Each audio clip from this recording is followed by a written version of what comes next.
Good morning, সবাই কেমন আছেন? আমার রিক্তা লাইফস্টাইলে আমার ছোট্ট একটা ব্লগে আপনাদের সবাইকে স্বাগত জানাই। দেখুন, সকাল সকাল চলে এসেছি ডাস্টিংয়ে। বাচ্চাগুলোকে সবার খাইয়ে দিয়ে স্কুলে পাঠিয়ে দিয়েছি, ওরা সবাই স্কুলে চলে গেছে। এবার আমি নেমে পড়েছি আমার সংসারের কাজে। দেখুন, আমি এখানে আগে শুরু করে দিয়েছি আমার ডাস্টিংগুলো। আমি এখানে ফটো ফ্রেমগুলো আগে ভালো করে মুছে নিচ্ছি।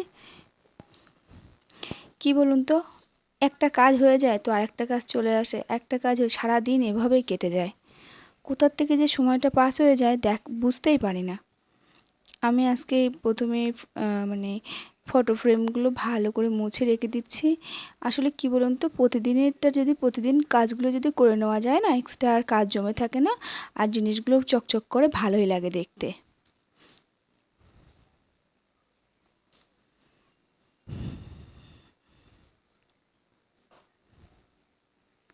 এই ফটোগুলো যখন মুছি তখন বাবার কথা খুব মনে পড়ে।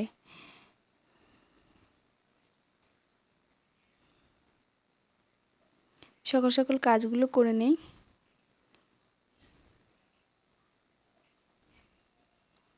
এখানে আমার ডাস্টিং হয়ে যাচ্ছে, এই যে ফুলদানিগুলো এবার মুছতে চলে এসেছে।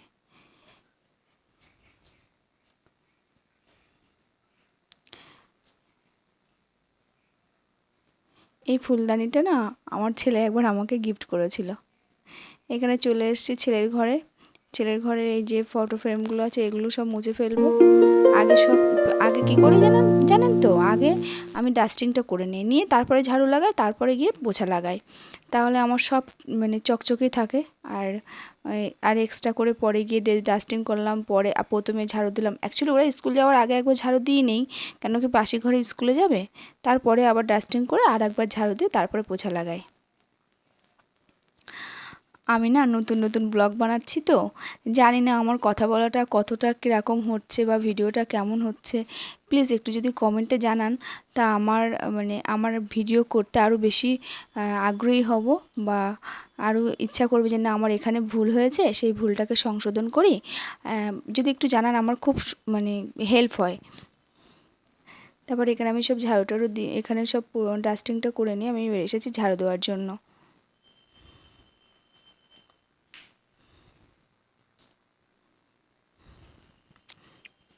আর সকাল সকাল এই কাজগুলো করা হয়ে গেলে যেন মনে হয় মাথার থেকে বিশাল বড় একটা বোঝা নেমে গেল। আর যত সময় এগুলো না হবে তত সময় যেন কিছুই ভালো লাগে না। এগুলো করে তারপরে একটু শান্তি।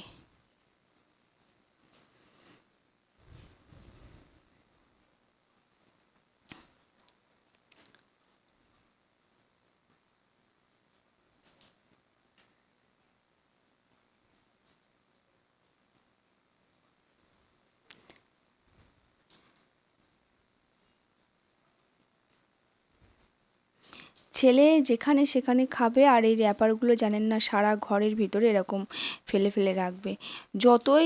যখনই ঝাড়ু দিতে যাব কিছু না কিছু র্যাপার থাকবেই। ওর র্যাপার ও ডাস্টবিনে ফেলবেই না, কি জানি ওর এত বলি তবুও শোনেই না। কার কার যে এমন দুষ্টু ছেলে আছে। সারা দিনটা আমার ওর বকতে বকতে বকতে বকতে কেটে যায়।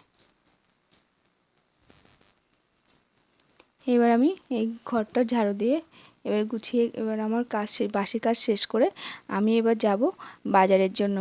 বাজারে না আমার সবজি মাছ সব বাড়ন্ত হয়ে গেছে। তো দেখুন, আমি ঝাড়ু টাড়ু দিয়ে নিয়েছিলাম, পোছা লাগিয়ে নিয়েছিলাম, সেটা আর আমি ভিডিওটা করিনি। তারপর আমি এখানে রেডি হয়ে নিয়েছি বাজারে যাওয়ার জন্য।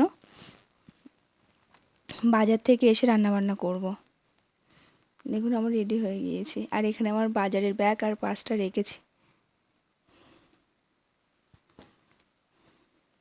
এই যে বাজার থেকে চলে এসেছি, আজকে নিয়ে এসেছি ভেটকি চিংড়ি, আর এখানে ভেন্ডি, তারপর টমেটো, তারপর এখানে কাঁচা লঙ্কা, আদা, পেঁয়াজ, রসুন, করলা, কাঁকরোল, ধনিয়া পাতা সব কিছু নিয়ে চলে এসেছি।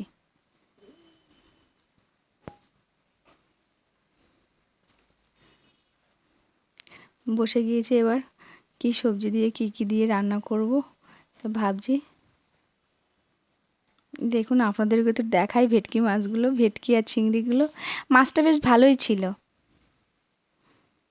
এবার রান্নার কাজে নেমে পড়বো। এবার চান করে আমি পুজো টুজো দিয়ে এসে তারপর রান্নার কাজে চলে এসেছি। দেখুন ভেটকি মাছগুলোকে ভালো করে লবণ হলুদ মাখিয়ে আমি এখানে ভাজা করে নিচ্ছি। আজকে বেশি কিছু না, আর তো আলু দিয়ে ভেটকি মাছের সিম্পল একটা ঝোল বানাবো। ভেটকি মাছটা ভালো করে ভাজা করে নিয়েছি। এবার ওই একই তেলে না আমি আলুগুলো লম্বা লম্বা করে কেটেছিলাম, কেটে ওই লবণ হলুদ দিয়ে এবার আলুগুলোকে ভাজা করে নেবো ভালো করে। একটু লবণ হলুদ দিয়ে নিচ্ছে। ভালো করে ভাজা করে নিয়েছি। তারপর এখানে অন্য একটা কড়াইতে তেল দিয়েছি, দিয়ে আমি এখানটা আলাদা পেস্ট বানিয়ে নিয়েছি। আদা, কাঁচা লঙ্কা আর হচ্ছে টমেটো দিয়ে একটা পেস্ট বানিয়ে নিয়েছি। দিয়ে আমি এখানে তেলের ভিতরে দিয়ে দিয়েছি, দিয়ে এটা ভালো করে কষাবো। কষানোর পরে ওই আলুগুলো দিয়ে আর একটু কষাবো। ও এর ভিতরেই আমি একেবারে হলুদ আর ধনে আর হচ্ছে জিরে গুঁড়ো একসাথে দিয়ে ভালো করে কষিয়েছি। কষিয়ে আলুগুলো দিয়ে কিন্তু কষাতে হবে তারপরে। আচ্ছা যাই হোক, আলুটা দেওয়া আমি দেখাতে পারিনি এখানে। তারপরে আমি জল ঢেলে দিয়েছি, ওইটা আমার আর ভিডিও করা হয়নি। তারপরে এখানে আমি জল ঢেলে দিয়েছি। আর এটা যখন ভালো করে ফুটে উঠবে, এই দেখুন ভালোভাবে ফুটে যখন উঠবে তখন আমি গোলমরিচ দিয়ে সার্ভ করে দেবো। আসলে ভেটকি মাছ না খুব টেস্টি মাছ, এবং যেভাবে রান্না করুন না কেন সেইভাবেই সুন্দর লাগে। আমার কাঁচা লঙ্কার ফ্লেভারটা খুব ভালো লাগে বলে আমি নামানোর আগে আবার দুটো কাঁচা লঙ্কাও দিয়েছিলাম।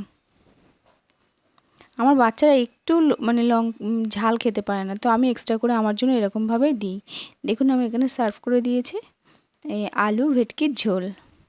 আচ্ছা, কার কেমন লেগেছে আমার ব্লগটা প্লিজ আজকে কমেন্টে একটু জানাবেন। এই পর্যন্তই, আজ তাহলে থাক, টাটা।